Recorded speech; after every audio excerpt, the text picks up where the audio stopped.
Assalamualaikum warahmatullahi wabarakatuh. Jumpa lagi dengan saya Walid Umar. Pada kesempatan kali ini kita akan membahas terkait perbedaan antara snapshot dan backup ya. Nah, snapshot dan backup ini umumnya digunakan pada teknologi berbasis VPS ya, atau server virtual ya, baik yang menggunakan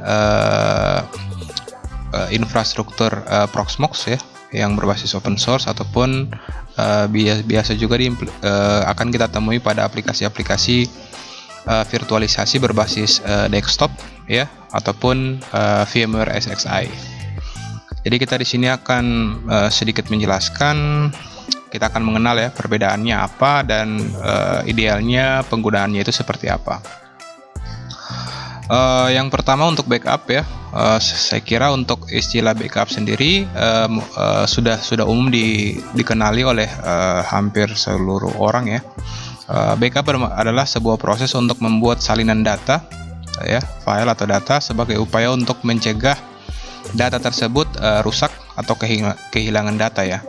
Jadi prosesnya itu ketika kita memindahkan file dari komputer kita ke flash disk itu sudah termasuk ke dalam kategori backup data ya. Jadi backup data itu banyak kondisi ya yang bisa kita lihat ya, dan umumnya itu digunakan di kehidupan kita sehari-hari ya, apalagi digunakan pada infrastruktur berbasis server ya. Proses backup biasanya dilakukan sebelum terjadi kerusakan atau kehilangan data akibat adanya human error atau masalah yang lainnya. Intinya backup data adalah kita memindahkan data dari storage yang kita gunakan ya, yang sedang running, ke storage yang backup ya, atau yang tidak digunakan, baik itu flash disk ataupun hard disk eksternal ataupun NAS atau SAN ya. Selanjutnya terkait snapshot. Snapshot umumnya adalah teknologi yang diperkenalkan pada infrastruktur virtualization ya, hyper virtualization. Snapshot adalah cara untuk melakukan pencadangan data dengan membuat semacam snapshot dari keadaan server sebelum dilakukan perubahan. Jadi jika seandainya terjadi kegagalan atau misalkan perubahan yang dilakukan belum sesuai, maka keadaan server bisa dikembalikan pada kondisi sebelumnya ya.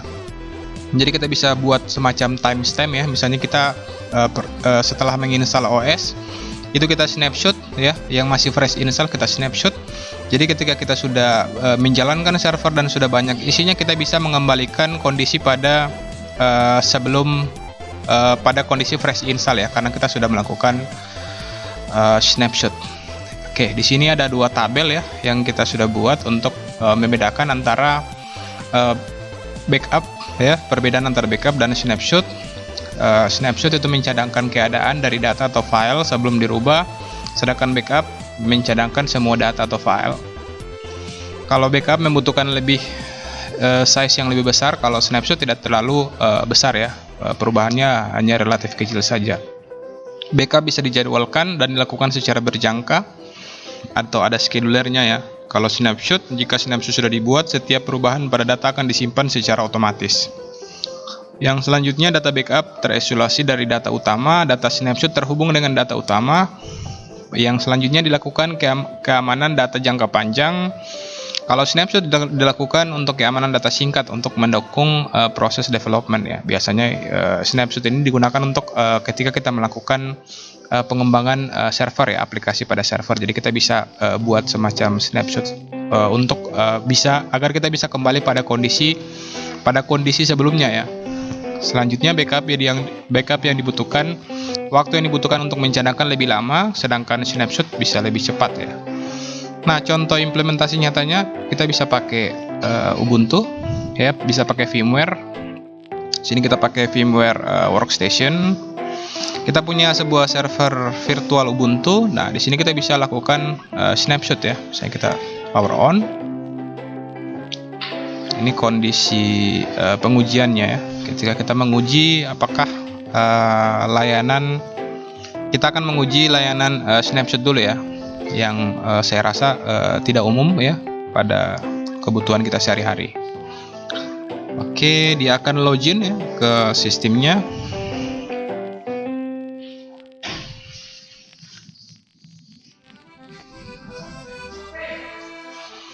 Oke, kita sudah login. Di sini adalah kondisi awal ya. Nah, kita akan coba buat snapshot baru. Fresh install. Kondisi fresh in. Kondisi setelah proses instalasi. Nah, kita bisa tag snapshot.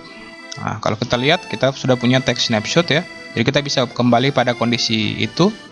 Jadi ketika kita melakukan perubahan ya, misalnya kita lakukan perubahan display setting ataupun change background ya. Misalnya yang umumnya terlihat saja change background. Oke, dan kita coba buat folder ya.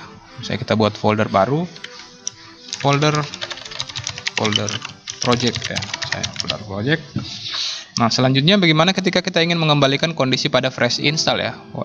Kita tinggal klik pada opsi ini ya. Nah, kita tinggal klik pada fresh install dan kita bisa rollback ya, go to fresh install. Maka pengaturannya itu akan dikembalikan pada kondisi sebelum kita